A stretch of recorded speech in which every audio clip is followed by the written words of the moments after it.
গাইবান্ধার সাদুলপুরে অসমাপ্ত রুমের ভিতরে শাকসবজি চাষ করে একের পর এক চমক সৃষ্টি করেছেন কৃষক সোহরাব হোসেন সৌরভ। তাকে অনুসরণ করে শাকসবজি চাষাবাদে আগ্রহী হয়ে উঠছেন স্থানীয় কৃষকরা। উপজেলার দামোদরপুর ইউনিয়নের পশ্চিম দামোদরপুর গ্রামের মৃত মইনুল হকের ছেলে HM. Sohrab Hossain Sourav poultry feed কারখানা করার উদ্দেশ্যে শেড নির্মাণ করেছেন। নির্মাণাধীন এই পরিত্যক্ত জায়গায় তিনি এই শাকসবজির অভয়ারণ্যে পরিণত করেছেন। তিনি ইতিপূর্বে বায়োফ্লক পদ্ধতিতে মাছ চাষ করে সফলতা ও সুনাম অর্জন করেছেন। এরপর তিনি উদ্যোগ নেন পোলট্রি ফিড কারখানা করার। সেই পোলট্রি ফিড কারখানার নির্মাণাধীন রুমের ভিতরে পরিত্যক্ত জায়গাটি ফেলে না রেখে অসময়ে মূলা চাষাবাদ করে লক্ষাধিক টাকা মুনাফা অর্জন করে উপজেলায় বেশ সাড়া ফেলেছিলেন। এ সময় কৃষক সোহরাব হোসেন সৌরভ জানান, কৃষি অফিসের সহায়তা ও পরামর্শ পেলে তার এই উৎপাদন আরও অনেক গুণে বৃদ্ধি পেতে পারত এবং এলাকার চাহিদা পূরণ করে এই শাকসবজি বাহিরেও রপ্তানি করা সম্ভব হতো। কৃষক সোহরাব হোসেন সৌরভ সেই পরিত্যক্ত জায়গায় আবারও বিভিন্ন জাতের শীতকালীন শাকসবজি চাষাবাদ করে এলাকায় কৃষকদের মাঝে ব্যাপক সাড়া ফেলেছেন। তাকে অনুসরণ করে কৃষিকাজে ঝুঁকছেন এলাকার অন্যান্য কৃষকরা। সরকারি সহায়তা পেলে তার মাধ্যমে অনেক বেকারের কর্মসংস্থান হবে বলে জানান তিনি। এ সময় স্থানীয় অন্যান্য কৃষকরা জানান, সৌরভের উদ্যোগ দেখে শাকসবজি চাষে আগ্রহী হচ্ছেন অন্যান্য কৃষকরা। শাকসবজি চাষে খরচ কম, লাভ বেশি, তাই বসতবাড়ির পরিত্যক্ত জায়গায় ফেলে না রেখে শাকসবজির চাষাবাদ করে পারিবারিক পুষ্টি চাহিদা মিটিয়ে সেই শাকসবজি বিক্রয়ের মাধ্যমে অর্থনৈতিকভাবে লাভবান হওয়া যায় বলেও সকলকে কৃষিকাজে আগ্রহী হবার আহ্বান জানান। দর্শক মণ্ডলী, আমরা সারা বাংলা সংবাদ থেকে আজ এসেছি গাইবান্ধা জেলার সাদুলপুর উপজেলায় দামোদরপুর ইউনিয়নে। দামোদরপুর ইউনিয়নের সেই আলোচিত সোহরাব হোসেন সৌরভ ভাইয়ের সেই প্রজেক্টে আজ আবারও এসেছি নতুন একটা প্রতিবেদন নিয়ে। আজ আমরা আপনাদেরকে দেখাবো এখানে একটি পোলট্রি ফিড কারখানা হবে। তার পূর্বেই যে একটা শেড তৈরি করা হয়, সেই শেডের ভিতরে মানে একটা রুমের ভিতর যে রুমটাতে কারখানা হবে, সেই রুমটা কাজ হয়ে যাবার পূর্বে যে জায়গাটাকে ফেলে রাখতে হয়, সেই ফেলে রাখা পতিত জায়গাটাকে ব্যবহার করে সোহরাব হোসেন সৌরভ ভাই ইতিপূর্বে বিভিন্ন ধরনের চাষাবাদ করে লক্ষ লক্ষ টাকা ইনকাম করেছেন। সেটা আমরা আপনাদেরকে ইতিপূর্বে প্রতিবেদনে দেখিয়েছি। আজ আবারও এসেছি, উনি আবারও নতুন করে একটা প্রজেক্ট তৈরি করেছেন। এই প্রজেক্টে হচ্ছে বেশ কিছু সবজি চাষ করেছেন। এখানে আলু রয়েছে, মূলা রয়েছে, মিষ্টি কুমড়া রয়েছে, ভুট্টা রয়েছে, এরকম বেশ কিছু চাষাবাদ এখানে উনি করেছেন। আসলে একটা পতিত জায়গাকে ব্যবহার করে যে এখানে প্রচুর পরিমাণে লাভবান হওয়া যায়, তার একটা জ্বলন্ত প্রমাণ হচ্ছেন আমাদের সোহরাব হোসেন সৌরভ ভাই। আমরা আজ কথা বলবো তার সাথে, চলুন তার সাথে কথা বলি। ধন্যবাদ আমার সাক্ষাৎকার নেওয়ার জন্যে।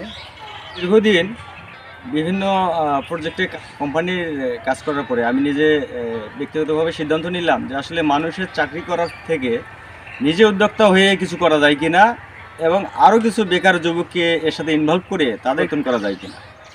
তো এই জন্যে আমি পর্যায়ক্রমে সবজি চাষের সাথে যেমন আমি সম্পৃক্ত থাকি, পাশাপাশি ডেইরি পোলট্রি নিয়েও আমার কার্যক্রম চলছে, মৎস্য চাষের সাথে জড়িত আছি।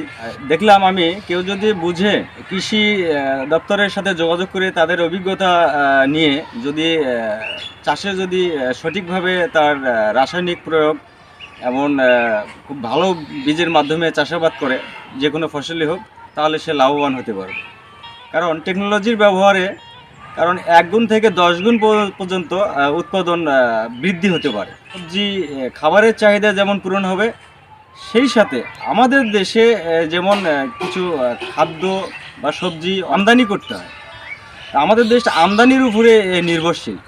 যদি আমরা যারা শিক্ষিত বেকার যুবক আছে তাদের প্রতি আমার এই আহ্বানটুকু রইল, তারা নিজেদের যতটুকু পরিত্যক্ত জায়গা আছে এটা যদি চাষাবাদের আওতায় নিয়ে আসে, নিজের পরিবারের খাবারের চাহিদা কাভার করে বাকিটুকু সে যদি বাজারে বিক্রি করে, তার সংসারে যেমন অভাব-অনটন দূর হতে অনেকটা হেল্প হবে।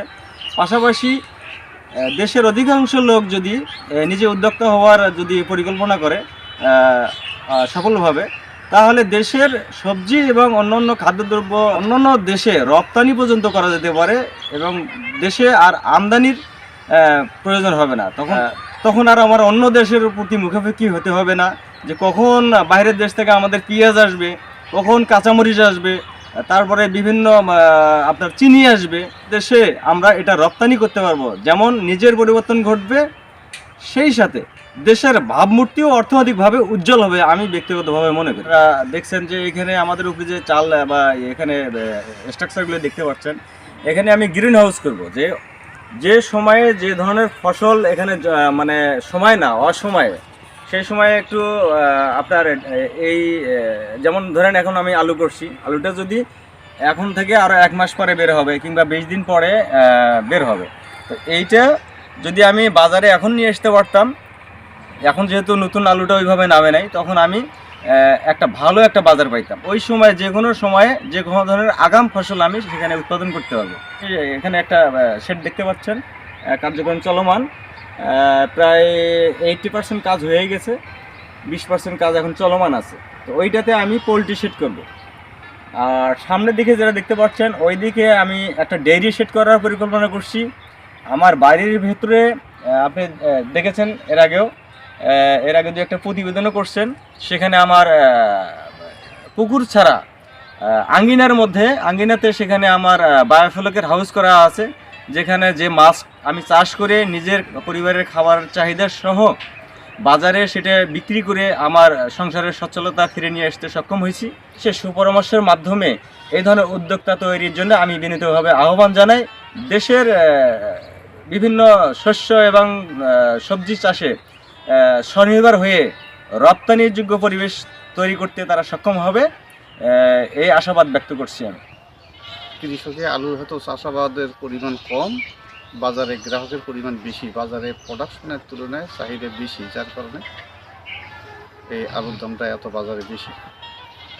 সরব নিয়ে যেমন এখানে একটা প্রজেক্টের ভিতরে, একটা ঘরের ভিতরে যেভাবে বাজারের চাহিদা পূরণ করার লক্ষ্যে আলুর চাষটা করেছে, এইরকম যদি অন্যান্য কৃষক যাদের প্রতি জমি আছে, আবাদি জমি আছে, তারা সবাই যদি এরকম ধরনের আলু সহ অন্যান্য সবজি চাষ যদি করত, তাহলে অবশ্যই সবজির বাজারে উৎপাদনের সংখ্যাটা বাড়ে যেত এবং চাহিদাটা অলরেডি হয়তো কাভার হইতো, তখন অলরেডি দামটা কমিয়ে আসতে পারবে। এই বেগুন করছি, টমেটো করছি, ফুলকপি করছি, খিরে করছি, লাফা শাক করছি। শেখ নাসির, নিউজ ডেস্ক, সারা বাংলা সংবাদ।